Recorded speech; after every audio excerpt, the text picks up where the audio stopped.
അയാളാണെങ്കിൽ നടന്നു വരുമ്പോ അകലേന്ന് ഇയാളെ കണ്ടു. ഇയാളെ മുൻപല്ലെല്ലാം കാണിച്ച് ചിരിക്കുന്ന കണ്ടപ്പോഴേ മനസ്സിലായി രാജാവാണ്. രാജാക്കന്മാർ അണപ്പല്ലുകൊണ്ട് ഇറുമ്പുകയും മുൻപല്ലുകൊണ്ട് ചിരിക്കുകയും ചെയ്യും. ഭരണാധികാരി എന്നും അങ്ങനെ. അത് ജനാധിപത്യമായാലും മാറ്റമൊന്നുമില്ല.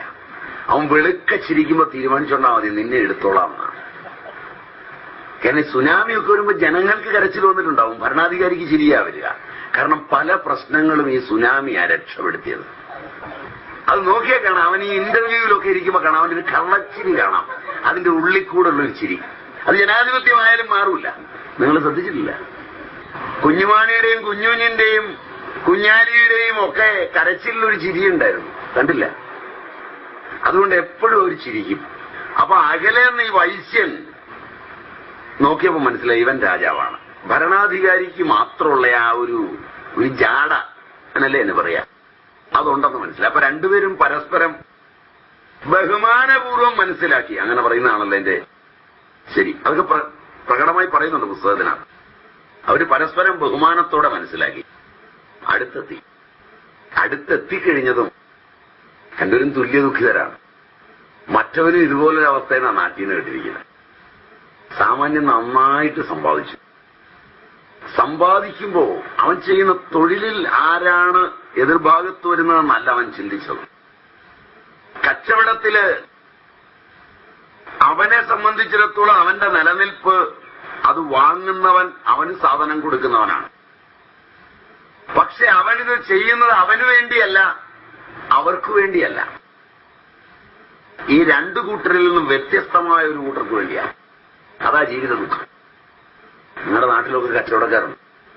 നല്ല സാധനം വാങ്ങിച്ച് നന്നായി ഉണ്ടാക്കി അത് വാങ്ങാൻ വരുന്ന ആളുകളുടെ തൃപ്തിക്കനുസരിച്ച് കൊടുക്കണം എന്നതല്ല കച്ചവടത്തിന്റെ ഫണ്ടമെന്റൽ. അങ്ങനെയുള്ള കാലം ഉണ്ടായിരുന്നു. നല്ല സാധനം ഇവന് കൊണ്ട് കൊടുക്കണം എന്നായിരിക്കുന്നല്ല മുകളിലുള്ളവന്റെയും ചിന്ത. ഇവനെ എങ്ങനെ പതച്ചാലും എന്റെ ഭാര്യയ്ക്കും പിള്ളേർക്കും വേണ്ടി ഉണ്ടാക്കി കൊടുക്കണം എന്നാണ്. 10 പൈസയുടെ സാധനം കുറച്ചു കൊടുക്കുമ്പോഴും സാധനം കുറച്ചു കൊടുക്കുമ്പോഴും 10 പൈസ കൂട്ടി കൊടുക്കുമ്പോഴും ഒക്കെ ഇവന്റെ സങ്കല്പത്തിൽ ഇവന് പ്രിയപ്പെട്ട ഭാര്യയോ പിള്ളേരോ ഒക്കെ ഉണ്ട്. ആരെങ്കിലും ഇത് അനുഭവിക്കാൻ കുറെ പേരുണ്ട്. അവരുടെ സുഖത്തിന് പരമപ്രാധാന്യം നൽകിയാണ് ഇവനീ കൊടുക്കുന്നത്. ഇങ്ങനെ അല്ലാതെ കച്ചവടം ഇല്ല. ഇവനിതെല്ലാം ഉണ്ടാക്കി കൊടുക്കുന്നതിനിടയിൽ ആരുടെ ഇത് അനുഭവിക്കുന്നുവോ അവൻ ഇവനോട് ബന്ധമില്ല, ഇതിനോടേ ബന്ധമുള്ളൂ. അതാണ് പ്രകൃതി നിയമം. പ്രകൃതിയുടെ നിയമമാണ്.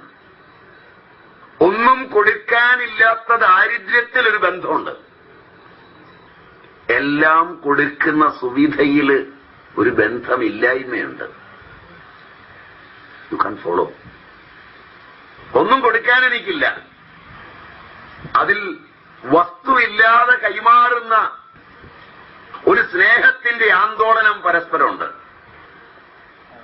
കേവലമായ കൊടുക്കാൻ ആ സ്നേഹത്തിന് പ്രകടമായ ഒരു വസ്തു ഉണ്ടായാൽ ആ വസ്തുവിൽ സ്നേഹം വീഴുന്നതോടെ അയാൾ വെളിയിലാവും. ഇത് അറിഞ്ഞിട്ട് കൊടുത്തു നോക്കിയാലൊരു സുഖമുണ്ട്. അറിയാതെ കൊടുക്കുന്നവൻ മൂഢൻ. ഭാര്യയ്ക്കും പിള്ളേർക്കും വേണ്ടപ്പെട്ടവർക്കും ബന്ധുക്കൾക്കും ഗുരുവിനും ശിഷ്യനും മറ്റുള്ളവർക്കും ഒക്കെ വേണ്ട സുവിധയൊക്കെ ഒരുക്കി കൊടുക്കുമ്പോൾ ആദ്യം പഠിക്കേണ്ട പാഠം ഇതാണ്. ഒരു ദ്രവ്യം വഴിയാണ് അത് കൈമാറുന്നതെങ്കിൽ ആ ദ്രവ്യത്തെ അവൻ ഇഷ്ടപ്പെടുന്നതോടുകൂടി നിങ്ങൾ ഔട്ട്. പരീക്ഷ നോക്കിയോളൂ. ഇന്നു മുതൽ ഇതുവരെ ഇത് അറിഞ്ഞിട്ടില്ലെങ്കിൽ നിങ്ങൾ ആ വസ്തു വഴി ഒരു സ്നേഹം കിട്ടുമെന്ന് പ്രതീക്ഷിക്കുന്നുവെങ്കിൽ നിങ്ങൾ ദുഃഖിതരാവും. ഇത് ചരിത്ര സത്യമാണ്. ഇതാ ദേവി ഭാഗവതം, ദേവി മഹാത്മ്യം പഠിപ്പിക്കുന്നു. പഠിച്ചു നോക്കിയിട്ടൊന്ന് പരീക്ഷിച്ചു നോക്ക്. പഠിക്കാതെ പരീക്ഷിച്ച് അറിയാതെ പോയവരായിരിക്കും നിങ്ങളിൽ പലരും. മനസ്സിലായില്ല? ഇപ്പൊ തോന്നുന്നുണ്ടാവും നേരത്തെ പഠിച്ചിരുന്നെങ്കിലും. നിങ്ങൾ എന്ത് സാധനങ്ങൾ കൊടുത്താലും, എത്ര മനോഹരമായി കൊടുത്താലും, എത്രയൊക്കെ കൊടുത്താലും കിട്ടാത്ത ഒരിടത്തുള്ള സ്നേഹം നിങ്ങളിൽ നിന്ന് കിട്ടുന്ന തലങ്ങളിൽ നിങ്ങളോടുണ്ടാവില്ല. കുറച്ച് കഴിയുമ്പോൾ നിങ്ങൾ കൊടുക്കുന്നതൊക്കെ നിങ്ങളുടെ കടമയായി അവൻ വ്യാഖ്യാനിക്കുകയും അത് കിട്ടുന്നതെല്ലാം അവന്റെ അവകാശമായി തീരുകയും കിട്ടാത്ത തലങ്ങളിൽ അവൻ കൊടുക്കുന്നത് യഥാർത്ഥ സ്നേഹമായി മാറുകയും. മനസ്സിലായില്ല? ചെയ്യും. ഇങ്ങനെയല്ല വീട്. ഇങ്ങനല്ലാത്ത അനുഭവമുള്ളവരാരെങ്കിലും, കൊടുക്കവാങ്ങലിൽ ഇങ്ങനെയല്ലാത്ത അനുഭവമുള്ള ആരെങ്കിലും ഉണ്ടെങ്കിൽ അത് പൂർവജന്മകൃത സുഹൃതമാണ്. പക്ഷെ അനുഭവം ഇങ്ങനെയേ ഉണ്ടാവൂവെന്നാണ് ആചാര്യമതം. അപ്പൊ ഇതിൽ നിങ്ങളുടെ അനുഭവം ഉണ്ട്, സംശയമില്ല. നമ്മുടെ സുരഥൻ വലിയൊരു കച്ചവടക്കാരനായിരുന്നു. രാവിലെ വെളുപ്പിനെ എഴുന്നേറ്റ് പോകും. സമാധി, ഈ വരുന്നവൻ, അവന്റെ പേര് തന്നെ സമാധി എന്നാണ്. വലിയൊരു കച്ചവടക്കാരൻ, അതിവെളുപ്പിനെ എഴുന്നേക്കും, കൃത്യനിഷ്ഠനാണ്. രാവിലെ മുതൽ കച്ചവടം തുടങ്ങും. രാത്രി 12 മണിയാകുമ്പോഴൊക്കെയാ വീട്ടിൽ കയറി വരുന്നത്. ഇത്രയ്ക്ക് പണിയെടുക്കുകയാണ്, നേരമില്ല, നിന്ന് തിരിയാൻ നേരമില്ല. ഇങ്ങനെ പണിയെടുത്തു. വയസ്സായി, പിള്ളേര് കുറച്ച് പ്രായമൊക്കെ ആയി വന്നപ്പം ഭാര്യയും പിള്ളേരുമായിട്ടൊക്കെ സ്നേഹമാണ്. തൊട്ടതിനൊക്കെ ഭാര്യയ്ക്കൊരു ഇഷ്ടക്കേട്, പിള്ളേർക്കൊരു ഇഷ്ടക്കേട്, ചെയ്യുന്നതൊന്നും ശരിയല്ല എന്നുള്ളൊരു വ്യാഖ്യാനം. പണ്ട് കാണിച്ചതൊക്കെ തെറ്റാണ്, താൻ കാണിച്ചിടത്തായി ഇപ്പം മക്കളിൽ നിന്ന് കച്ചവടം ചെയ്യുന്നത്. താൻ ഉണ്ടാക്കിയതിന്റെ പൊക്കത്തിലാണ് അവരിപ്പോ ചെയ്യുന്നത്. താൻ ആരെങ്കിലുമായി നടത്തുന്ന ഇടപാടുകളൊക്കെ തെറ്റാണ് അവരുടെ ദൃഷ്ടിയിൽ. അവരുടെ ഇടപാടൊക്കെ ശരിയാണ്, ഭാര്യ സപ്പോർട്ടും ചെയ്യുന്നു. ഇങ്ങനെയായി പൊല്ലാപ്പ് മൂത്തു വന്നപ്പോ പിള്ളേരും ഭാര്യയും കൂടെ ചേർന്ന് തട്ടിക്കളയോന്നൊരു ശങ്ക അവിടം വരെ എത്തി. അതുവരെ പിടിച്ചു നിന്നു. അപ്പ ഇറങ്ങിപ്പോന്നതാണ്.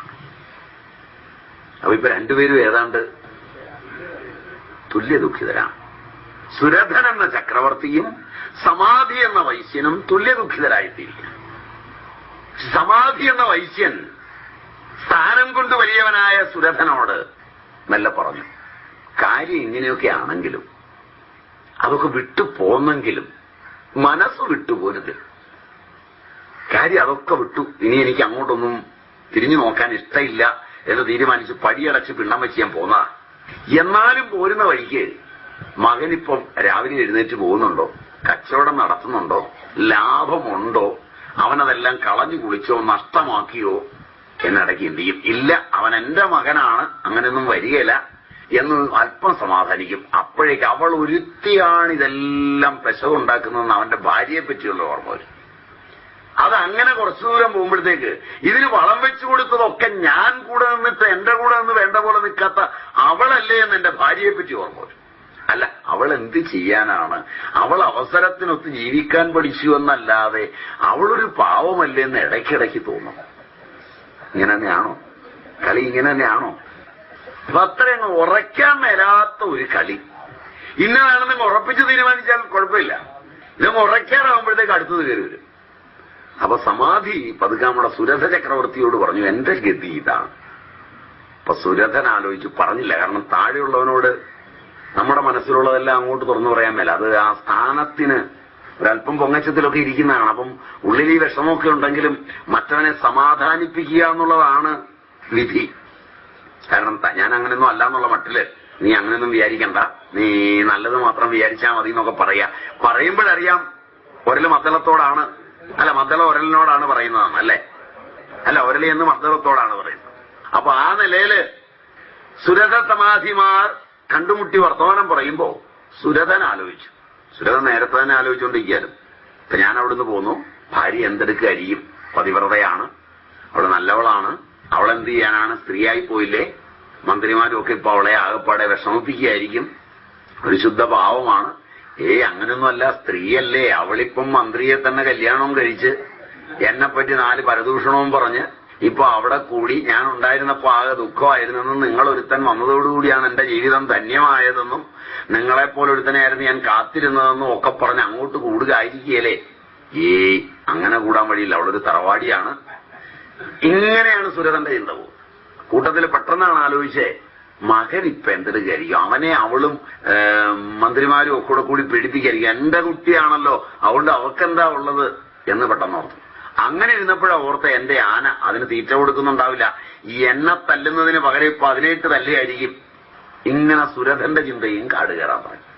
രണ്ടുപേരും ഇങ്ങനെ ഇരിക്കുമ്പോഴാണ് സുമേധസ് മഹർഷി മാധ്യാഹ്നികം കഴിഞ്ഞ് മെല്ലെ ഇറങ്ങി വരികയാണ്. രണ്ടുപേരും കൂടി മഹർഷിയുടെ അടുക്കെ ചെന്നു, ജ്ഞാനികളായ ഞങ്ങൾ എന്തുകൊണ്ട് ദുഃഖിക്കുന്നു? നമ്മുടെ തുടക്കത്തിലെ ചോദ്യമാണ്. വിവരമുണ്ട്, വിദ്യാഭ്യാസമുണ്ട്, വിശേഷജ്ഞാനമുണ്ട്, ജന്തൂനാം നരജന്മ ദുർലഭം, അതിൽ പുംസ്ത്വം തതോ വിപ്രത, കാരണം ത്രൈവർണീകരിപ്പെട്ടിട്ടുണ്ട്. ഉപനയനമൊക്കെ കഴിഞ്ഞവരാ രണ്ടുപേരും, ഒന്ന് വൈശ്യനാണ്, ഒന്ന് ക്ഷത്രിയനാണ്. അവൻ വിപ്രത. തസ്മാത് വൈദിക ധർമ്മമാർഗപരത വിദ്വത്വം അസ്മാത് പരം. ഇതൊക്കെ കിട്ടിയില്ലേ, ഇനി എന്താ വേണ്ടേ? ഇത്രയൊക്കെ വിവരമുണ്ടായാൽ പോരെ? അപ്പൊ അതുകൊണ്ട് ജ്ഞാനികളായ ഞങ്ങൾ എന്തുകൊണ്ട് ചോദ്യവും വളരെ രസമാണ്. ജ്ഞാനികളാണ് ഞങ്ങൾ, അതാദ്യം തീരുമാനിച്ചു. രണ്ട്, ഞങ്ങൾ ദുഃഖിക്കുന്നു. പരസ്പര വിരുദ്ധ രണ്ടും. ജ്ഞാനി ദുഃഖിക്കില്ല. അപ്പൊ ജ്ഞാനികളാണെന്ന് തീരുമാനിച്ചു, ദുഃഖിക്കുന്നു എന്ന് തീരുമാനിച്ചു. ജ്ഞാനികളായ ഞങ്ങളുടെ ദുഃഖത്തിന്റെ കാരണം അങ്ങ് പറയണമെന്നുമായി. അതാണ് ഇതിലൊക്കെ ഒക്കെ കുഴഞ്ഞ കേസുകൾ. ഈ സ്വാമിമാരുടെയും ആത്മീയാചാര്യന്മാരുടെയും ഒക്കെ ഗതികേടതാണ്. ഇവൻ കാണിച്ച കൊസ്രാക്കൊള്ളിയുടെയൊക്കെ കാരണം അദ്ദേഹമാണ് പറയേണ്ടത്. ശ്രദ്ധിച്ചിട്ടില്ല? ഈ പക്കത്തം ചെന്ന് ആകെപ്പാടെ നമസ്കരിച്ചിട്ട് ഞാൻ ഇന്നതൊക്കെ കാണിച്ചു, അതിന് കാരണം എന്താണ്? ഇങ്ങനെയാണ് ചോദിക്കുക. അപ്പോൾ ആണ് സിദ്ധപുരുഷന്മാരൊക്കെയാണ് അതിന്റെ കാരണം പറയും. നീ നടന്നു പോകുന്ന സമയത്ത് ആകാശത്തിലൂടെ ഒരു അദൃശ്യരൂപി കടന്നു പോകുന്നുണ്ടായിരുന്നു. അത് ഞാൻ കണ്ടു. അവന് തൃപ്തിയായി. കാരണം ഇതിന്റെ ഉത്തരവാദിത്വം എന്റെ അല്ല എന്നൊന്ന് സിദ്ധൻ പറഞ്ഞു കിട്ടിയാൽ മതി. ദക്ഷിണ ഇരട്ടിയാണ്. മോനെ, നിന്റെ അജ്ഞാനമാണിതിന് കാരണം എന്ന് പറഞ്ഞാൽ സംഗതിയാകെ മാറി. കഴുത്തിന് കുത്തി പിടിക്കും. വിവരക്കേട് പറയുന്നു. ജ്ഞാനിയായ എനിക്ക് അജ്ഞാനമോ? ഞാൻ ജ്ഞാനിയായതുകൊണ്ടാണ് നിങ്ങളുടെ അടുക്ക വന്നിരിക്കുന്നത് തന്നെ എന്നല്ലേ? അപ്പൊ ആ ഒരു തലത്തിൽ ഗംഭീരമായ ചോദ്യമാണ്. കൃഷ്ണനോട് കൊണ്ട് അർജുനന് ഈ ചോദ്യം ചോദിച്ചു. പക്ഷെ കൃഷ്ണന് കോംപ്രമൈസ് ഉണ്ടായിരുന്നില്ല. അതല്ലിപ്പൊളിയായി കൃഷ്ണൻ. അതറിയാമല്ലോ നിങ്ങൾക്ക്. അയാളൊരുമാതിരി വല്ലാത്ത വർത്തമാനമേ പറയുള്ളൂ. അർജുനൻ ചെന്ന് ചോദിച്ചത് തന്നെയാണ്. അധ കേന പ്രയുക്തോയം പാപം ചരതി പുരുഷ അനിച്ഛന്നവിവാഷ്ണയ ബലാദിവ നിയോജിത. ചോദ്യം കുറച്ച് കട്ടിയാണ്. ഇപ്പോഴത്തെ സിദ്ധന്മാരോട് പോലും ചോദിക്കാനാ പറഞ്ഞത്. അത് ഞാനാടാ നിന്നെ ഒട്ടും, നിനക്ക് യാതൊരു കുഴപ്പമില്ല, എന്റെ പാപമൊക്കെ എനിക്കാണ്, അതിന്റെ വകയായിട്ട് ദക്ഷിണ ഇങ്ങനെയൊക്കെ. ഞാനൊക്കെയാണെ അങ്ങനെയാ പറയാ. അതിനുള്ള ദക്ഷിണ കൈ കിട്ടുമല്ലോ. അത് കഴിഞ്ഞ് ബാക്കി കാര്യം. കൃഷ്ണൻ അങ്ങനെയല്ല പറഞ്ഞത്. അയാൾ മഹാ തല്ലിപ്പൊളിയായതുകൊണ്ട് എനിക്ക് ദക്ഷിണയിലൊന്നും വിശ്വാസമില്ലാത്തതുകൊണ്ട് അയാൾ എടുത്തടിച്ച പോലെ പറഞ്ഞു. ആരാൽ നിയുക്തനായിട്ടാണ് ഈ പുരുഷൻ ഇച്ഛിക്കാതിരുന്നിട്ടുകൂടി പാപങ്ങളെല്ലാം ചെയ്യുന്നു? അല്ല, ഈ യുക്തി മൂർച്ച കൂട്ടിയിട്ടാണ് ചോദിക്കുന്നത്. ഞാൻ ഇഷ്ടപ്പെടുന്നില്ല യുദ്ധം. ഇതൊരു പണിയാണെന്ന് നോക്കണം. വേദാന്തം അടിക്കുന്നത്. ഞാൻ ഈ യുദ്ധമേ ഇഷ്ടപ്പെടുന്നില്ല, ഞാൻ സമാധാനമാണ് ഇഷ്ടപ്പെടുന്നത്. എന്നിട്ടും ഞാൻ യുദ്ധത്തിന് വന്നിരിക്കുന്നു. അതിന്റെ കാരണം എന്താണ്? ഞാൻ യുദ്ധത്തിന് വന്നിരിക്കുന്നതിന്റെ കാരണം, ഞാൻ ഇച്ഛിക്കാതിരുന്നിട്ടുകൂടി യുദ്ധത്തിന് വന്നിരിക്കുന്നതിന്റെ കാരണം, എന്നെപ്പോലെ മഹാപണ്ഡിതനായ ഒരുവൻ, ജ്ഞാനിയായ ഒരുവൻ ഈ യുദ്ധത്തിലേക്ക് വലിച്ചഴയ്ക്കപ്പെട്ടതിന്റെ കാരണം അങ്ങ് തന്നെയല്ലേ എന്ന് പതുക്കെ ചോദിക്കുന്ന വിധത്തിലൊരു ചോദ്യമാണ്. മഹാതല്ലിപ്പൊളിയായതുകൊണ്ട് ഇവൻ പറഞ്ഞ ഉത്തരം ഗംഭീരമാണ്. കാമയേഷ ക്രോധയേഷ രജോ ഗുണ സമുദ്ഭവ മഹാശനോ മഹാപാത്മ വിധേന മിക വൈരണം. ഞാൻ പറഞ്ഞിട്ടല്ലടാ നീ വന്നതെന്ന്. എന്തൊരു പണിയാ കാണിച്ചത്.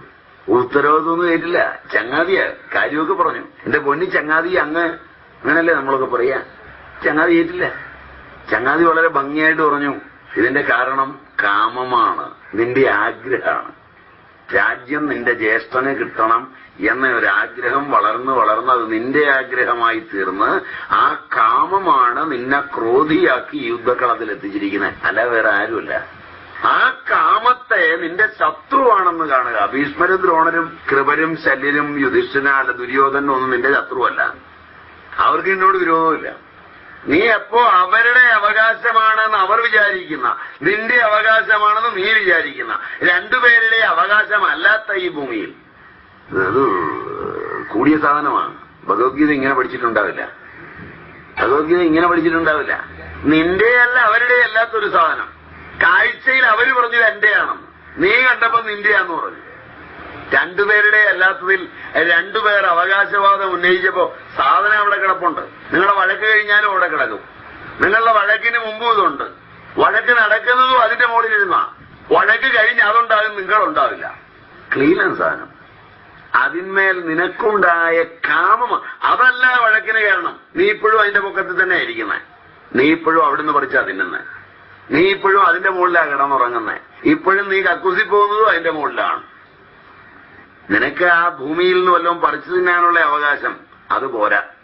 നിനക്ക് ആ ഭൂമിയിൽ ഒരു വീട് വെച്ച് താമസിക്കുക അതും പോരാ. നിനക്ക് ആ ഭൂമിയിൽ ഒരു കുഴികുത്തി അതിനകത്ത് കക്കൂസി പോകും അതും പോരാ. അതിന്റെ ഉടമ ഞാനാണെന്ന ഒരു അവകാശം വേണം. അത് മറ്റവനും വേണം. നിങ്ങൾ പട്ടയെടുത്ത് വെച്ചിരിക്കുന്ന സ്ഥലം നിങ്ങളുടെ വീടിന്റെ അവിടെ നിന്ന് ഒരു 1.5 മൈൽ അകലെയാണ്. ശബരിമലയ്ക്കുള്ള അയ്യപ്പന്മാരൊക്കെ പോകുന്നു. അവരൊക്കെ കയറി ഇരുന്നേച്ചു പോകും. അതിന് കുഴപ്പമൊന്നുമില്ല. പക്ഷെ പട്ടയം എന്റെയാണെന്നുണ്ട്. ആലോചിച്ച് നോക്കി. ഈ ആശ്രമത്തിന്റെ പ്രസിഡന്റും സെക്രട്ടറിയും ഒക്കെ അവരുടെയാണെന്ന് വിചാരിച്ചായിരിക്കുന്നത്. നമ്മളെ ഇവിടെ ഇരുന്ന് സുഖമായിട്ട് വർത്തമാനം പറഞ്ഞു. അവർക്ക് ഇപ്പോഴും സുഖമായിട്ടിരിക്കാൻ പറ്റില്ല. അടുത്ത ചടങ്ങ്, അടുത്ത നോട്ടീസ്, അടുത്ത ചടങ്ങ്, അടുത്ത പൂജയ്ക്കുള്ള എണ്ണ. ഞാൻ പ്രസിഡന്റായ കാലത്ത് മുമ്പിരുന്ന പ്രസിഡന്റന്മാരുണ്ടാക്കിയതിൽ കൂടുതലുണ്ടാകുമോ എന്നുള്ള ഉത്കണ്ഠ ഇല്ലേ? ഉച്ചയ്ക്ക് വീട്ടിൽ പോയി ഉണ്ടിട്ടുണ്ടാവില്ല. ഭാര്യ പറഞ്ഞു, മനുഷ്യ നിങ്ങൾ വല്ലതും കഴിച്ചിട്ട് അയ്യോ കഴിക്കാൻ പറ്റില്ലേ, അവിടെ പരിപാടി നടന്നുകൊണ്ടിരിക്കുകയാണ്. ഞാനവിടെ ഉണ്ടായില്ലെങ്കിൽ, കാരണം ഞാനും അവിടെ ഉണ്ടായില്ലെങ്കിൽ ഈ പരിപാടിയൊക്കെ. അപ്പൊ ഇങ്ങനെ ഓരോരുത്തരും അവന്റെ ആ കാമം വരുമ്പോ കാമയേഷ ക്രോധയേഷ രജോ ഗുണ സമുദ്ഭവ മഹാശനോ മഹാപാത്മാ വിധേനമിഹ വൈരിണം. ഇയാളാണ് നിന്റെ ശത്രു. ഈ കാമം. വേറെ ശത്രുക്കളൊന്നുമില്ല. ഈ കാമമില്ലെങ്കിലോ എല്ലാം സുഖമാണ്. ഭാര്യയും പിള്ളേരെയൊക്കെ വിളിച്ചോണ്ട് ഫോറിനിൽ നിന്ന് വന്നവൻ കപിലവസ്തുവിൽ കയറും. കപിലവസ്തുവല്ലേ ഇവിടുത്തെ ഇതൊരുമാതിരി വലുത്, അതിലും വലുതുണ്ടല്ലേ. എന്നാൽ അത് പോരുന്ന വഴിക്ക് കണ്ട ഒരു ബോർഡ് അതാണ്. അത് അതുകൊണ്ട് പറഞ്ഞതാണ്. അവിടെ കയറും. ഫോറിനിലാണ് ജോലി, നല്ല നിലയിലാണ്. എന്നാലും കയറിയിരിക്കുമ്പോഴേ പറയും, ഇവക്കൊരു മസാല ദോശ. എനിക്ക് മസാല ദോശ മാത്രം പോരാ, തൈരോടെയും വേണമെന്ന് പറയും ഭാര്യ ഉടനെ. മക്കളുടനെ പറയും ചപ്പാത്തി വരട്ടെ, ഇടിയപ്പം വരട്ടെ. ഇങ്ങനെ ഓരോരുത്തരും ഓർഡർ ചെയ്യും. അപ്പൊ ഇവന് ഇതിന്റെ നടുക്കിരുന്നിട്ട് പറയും ഒരു കട്ടൻ കാപ്പി. കണ്ടിട്ടുണ്ടോന്നറിയില്ല, ശ്രദ്ധിച്ചിട്ടില്ല. കാരണം അവിടുന്ന് കുബൂസയും തിന്ന് പച്ചവെള്ളവും കുടിച്ച് ഉള്ള വെയിലും മുഴുവൻ കൊണ്ട് ഉണ്ടാക്കുന്ന മുഴുവൻ ഭാര്യയുടെ ആങ്ങളമാരുടെയും ഒക്കെ പേരിൽ അയച്ചു കൊടുത്ത് അവരിവിടെ ചെത്ത് സ്റ്റൈലിൽ നടക്കുന്നതിനിടയിൽ ഇവിടെ വരുമ്പോ തിരിച്ചു പോരാകുമ്പോ കടവും കൂടെ മേടിച്ച് അപ്പോഴാ ഇവൻ വന്നപ്പോ ഇതിന് ഒരു വലിയ ഹോട്ടലിൽ കയറിയിരിക്കുന്നത്. അപ്പൊ ഉടനെ പറയും എനിക്കൊരു കട്ടൻ കാപ്പി. ഇതിനിടയ്ക്ക് പിള്ളേര് മസാല ദോശ പകുതി തിന്നിട്ട് ഉടനെ തന്നെ പറയും ഉഴുന്നോടെ കൊണ്ടുവരാൻ പറയും. ഇവൻ ആ പകുതി വലിച്ചു പറിച്ച് തിന്നും. കാരണം കളയാൻ മേല. ശരിയല്ല? അപ്പൊ എന്റെ എന്ന ആ അഭിമാനം ഇവനെയും കൊണ്ട് നിങ്ങളിലൊരുത്തനകത്ത് കയറിയാലോ ശാന്തമായിരുന്നു കഴിക്കും. ഹോട്ടലിൽ കയറും പറയും ആരാണ് ബില്ല് പേ ചെയ്യാൻ പോകുന്നത്. ശരിയല്ല? ശ്രദ്ധിച്ചു നോക്കിയാൽ അറിയാം. അതിന്റെ കാരണം എന്താ? അപ്പം നമ്മുടെ കാമം അവിടെയുണ്ട്. എല്ലാ കർമ്മങ്ങളിലും ഈ കാമം. വീടുകളിലാണെങ്കിൽ നോക്കിയാൽ മതി. വിജയന്റെ വീട്ടിൽ ചെന്നപ്പോൾ നല്ല കസേരകളൊക്കെ ഇതുവരെ ആരും ഇരുന്നിട്ടില്ലാത്ത തുണിയൊക്കെ നനച്ച് മടക്കിയതിന്റെ മുകളിലിട്ടിരിക്കുന്നു. നല്ല ഭംഗിയായിട്ട് അല്ലോന്നാ ഇരിക്കാൻ വേണ്ടിയായിട്ടിരിക്കുന്നത്. അപ്പൊ അവിടെ കയറി സംഗീത് കുമാറും അഡ്വക്കേറ്റ് പ്രതാപനും മണികണ്ഠനും ഒക്കെ കയറി ഇങ്ങനെ ഇരിക്കുക, ഇരുന്നിട്ട് അതൊക്കെ തിരിയുക മറിയുക ഒക്കെ ചെയ്യണം. വിജയൻ താഴെ തറയിലിരിക്കണം. കാരണം ഇത് ചെളി പറ്റിയാൽ ഇനിയും നനയ്ക്കണം. കാരണം എന്റെ എന്ന വിചാരം വരുന്നത് ഒന്നും അനുഭവിക്കാനാവില്ല. നല്ലൊരു കാപ്പി കുടിക്കണേ അടുത്ത വീട്ടിൽ പോകണം. ശരിയല്ല? ഞങ്ങൾ ഈ ജീവിതം മുഴുവൻ ഭിക്ഷ കൊണ്ട് കഴിയുന്നതാ എന്നും നല്ലത് കഴിക്കാം. അപ്പൊ ഈ നമ്പർ മനസ്സിലായില്ല എന്ന് വിചാരിച്ച് തുടങ്ങിയാൽ ചിലപ്പോ ഞങ്ങളുടെ വയറ്റത്ത് അടിക്കുവേ. അപ്പൊ ഇത് ശ്രദ്ധിച്ചിട്ടില്ല. അപ്പൊ ഇങ്ങനെ ഒരു നമ്പറുണ്ട്. അപ്പൊ ജീവിതത്തിൽ മുഴുവൻ എന്റെ അത് നോക്കിയാൽ മതി. സ്വന്തം കുഞ്ഞ് മടി കയറിയിരുന്നാൽ എന്തൊരു ഗൗരവമാണെന്ന് നോക്കുക. അടുത്ത വീട്ടിലെ കുഞ്ഞു വന്ന പേര് തിന്നെ മക്കളെ, മുട്ടായി ഉണ്ട് തിന്നെ. എടാ അതൊന്നും കഴിക്കണ്ട, പനി വരും. ശരിയല്ല? സ്വന്തം കുഞ്ഞാകുമ്പോ വെള്ളത്തിൽ കളിക്കണ്ട. മക്കളെ വിളിച്ചു വെള്ളം ഇഷ്ടം പോലെ ഉണ്ട് അയലോക്കത്തെ കുഞ്ഞിന്. ശരിയല്ല? ഇത് കണ്ടിട്ട് അവനവന്റെ കുഞ്ഞ് വല്ലാതെ വിഷമിക്കുകയാണ്. ഇതിനെ മടി കയറ്റിരുത്തി താലോലിക്കുകയും ഇതിന് അത് വേണോ ഇത് വേണോ ഉപ്പേരി വേണോ എന്നൊക്കെ ചോദിക്കുകയൊക്കെ ചെയ്യുമ്പം നമ്മുടെ അമ്മ നമുക്ക് തരുന്നില്ല. നമ്മൾ അയലോക്കത്തെ ആന്റിയുടെ അടുക്ക പോയാലേ പറ്റുള്ളൂ. അപ്പൊ എന്റെ എന്നതെല്ലാം ദുഃഖമാണ്. സർവം ആത്മവശം സുഖം, സർവം പരവശം ദുഃഖം. അപ്പൊ എന്റെ എന്ന മമത എവിടെയെല്ലാം ഉണ്ടോ അതെല്ലാം ദുഃഖമാണ്. എല്ലാം. മറിച്ച് എന്റെ എന്നതങ്ങ് പോയാൽ എല്ലാം സുഖമായി. അപ്പോ എന്റെ അല്ല എന്ന് ഏതൊരുവൻ തിരിച്ചറിയുന്നുവോ അവൻ മാത്രം ഈ ലോകത്ത് ആനന്ദിക്കുന്നു. അതില്ലാത്തതായി രണ്ടുപേരെ ബാധിച്ചത്. അപ്പൊ ഇവർ രണ്ടുപേരും വന്ന എന്റെ, ഇപ്പോഴും എന്റെ എന്നാ വിചാരിക്കുന്നത്. അതാ അവരുടെ അറിവ്.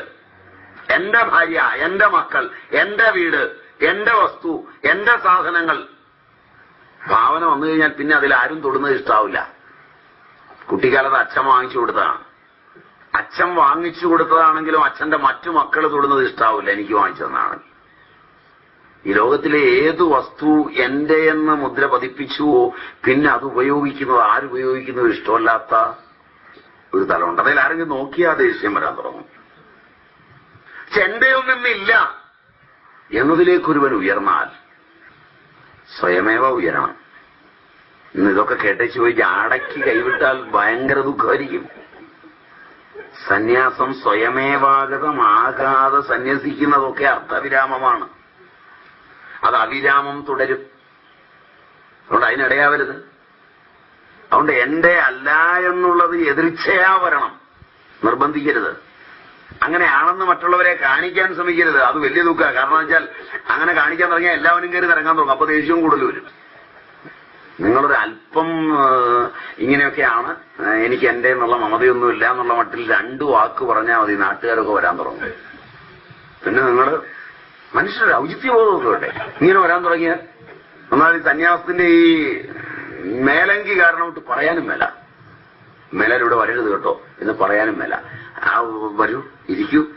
ഒരു വിഷാദത്തോടെ വിളിച്ചുകൊണ്ടുവരുത്തി ചായ കഴിയും. ആശ്രമങ്ങളിലൊക്കെ ചെല്ലുമ്പോൾ കാണാം, അവിടുത്തെ ചില മഠാധിപതിമാരൊക്കെ ഇങ്ങനെ വിളിച്ചുകൊണ്ടെന്ന് ചായ വേണോ, കാപ്പി വേണോ.